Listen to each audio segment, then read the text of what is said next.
Welcome to the Tanked podcast.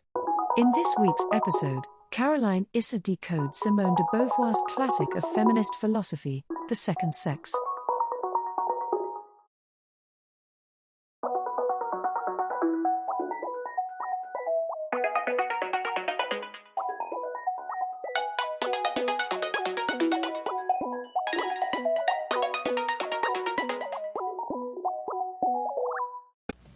There's a fragrance that's here today and they call it Charlie. A different fragrance that thinks your way, yeah, they call it Charlie. Kinda young, kinda now, Charlie. Kinda free, kinda wow, Charlie. Kinda fragrance that's gonna... Born in Paris in 1908, Simone de Beauvoir belonged to that unlucky generation which lived through both world wars, but was one of the seminal 20th century thinkers and writers to emerge from that era of social overhaul. Not only was she a key progenitor of the existentialist philosophical movement, but she also made a towering contribution to feminist theory with her first book, Le Deuxième Sexe, The Second Sex, in 1949, 4 years after the end of the Second World War. The Second Sex sold 22,000 copies in the first week of its publication in France alone, and millions of copies have since been sold worldwide. It was a milestone in the Western feminist literary canon, preceded by Mary Wollstonecraft's A Vindication of the Rights of Women in 1792, and followed by such stalwarts such as Betty Friedan's The Feminine Mystique in 1963, and Germaine Greer's The Female Eunuch in 1970. During the war, women were asked to fill the jobs left by the men who were at the front. Remember Rosie the Riveter? Well, when the war ended, women were told to take off their workwear, abandon the factory and the office, and get back into the kitchen. No can do, said Simone. With her sharp intellect and her frequently scandalous and intriguing relationship with Jean-Paul Sartre, de Beauvoir wasn't just part of the wallpaper in the Parisienne existentialist café culture. She was the very center of public affairs until her death in 1986. In The Second Sex, de Beauvoir wasn't just writing a book. She was dropping a cultural bombshell. She famously starts with, "One is not born, but rather becomes a woman," challenging the notion of womanhood as a biological fact, and asserting that it is in fact a set of conditions and restrictions created by society.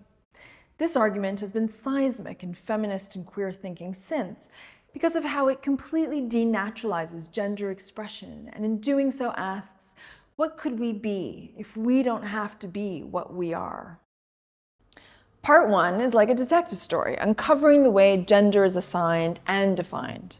De Beauvoir dives into biology, psychoanalysis, and anthropology to show how women have been systematically othered. By that, she meant that the definition of womanhood was the very instrument of the political oppression of women. The other was by definition lesser, because the thing that didn't need defining, but was therefore the arbiter of all definitions, was the man. And in this historical context, white heterosexual men.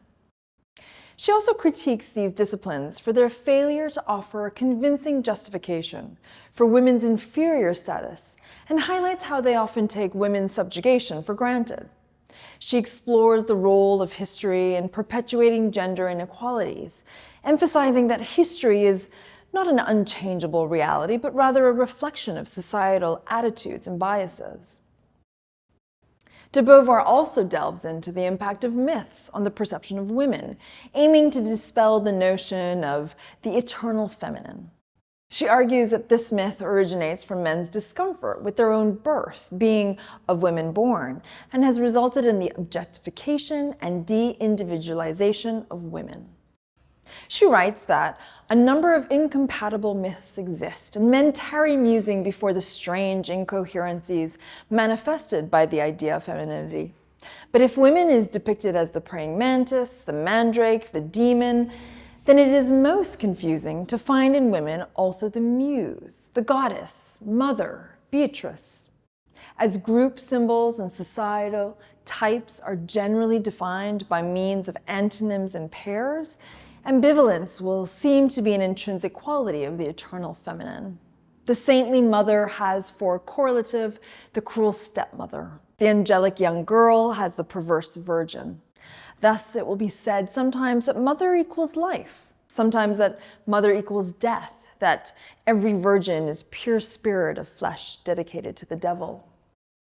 We can go so far as to say that misogyny's specific neuroticism stems from the impossible dichotomy between women as angel and women as she-devil.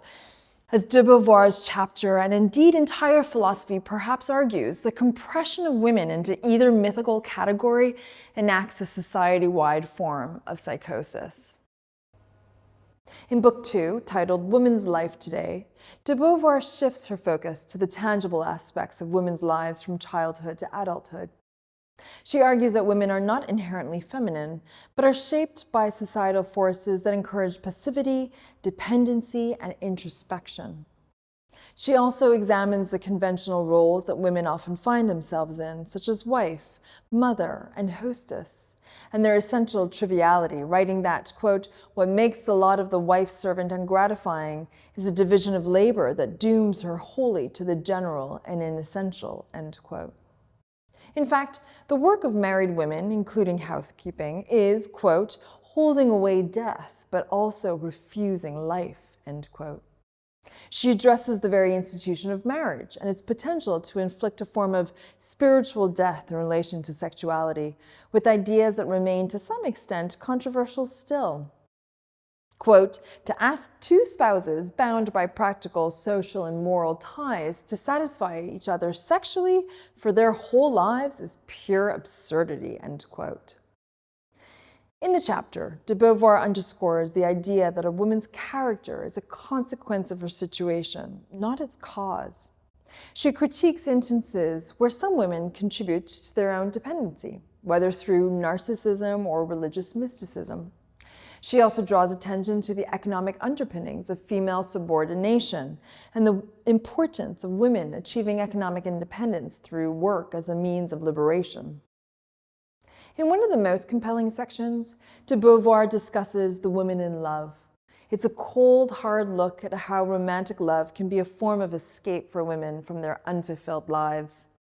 It's as eye-opening as realizing that maybe Mr. Big isn't the dream guy after all.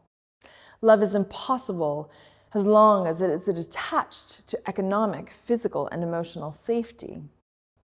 Quote, "On the day when it will be possible for women to love not in her weakness but in strength, not to escape herself but to find herself, not to abase herself but to assert herself, on that day love will become for her, as for man, a source of life and not of mortal danger.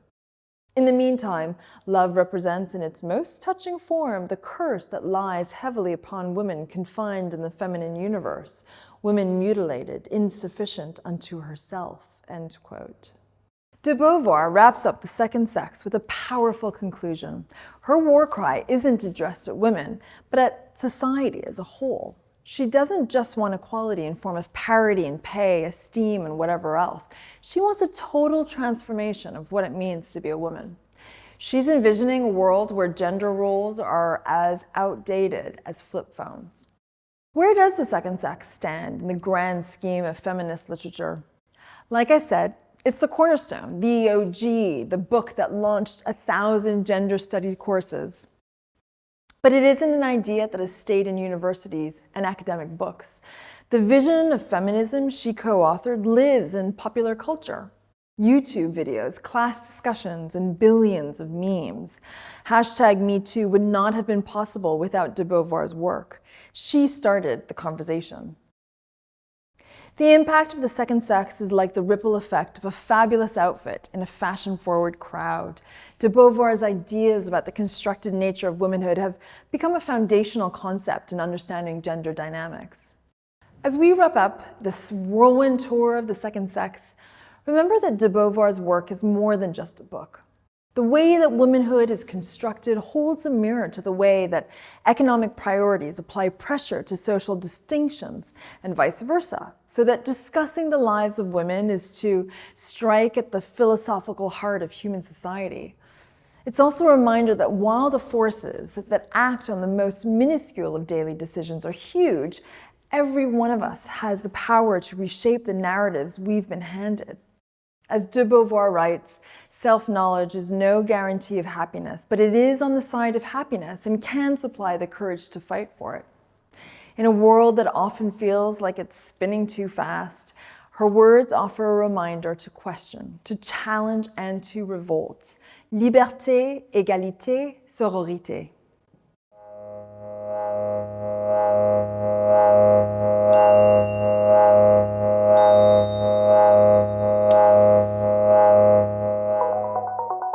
To hear more podcasts from Tank, you can subscribe on all major podcast platforms or follow us on SoundCloud. The theme music for this podcast is by Himera.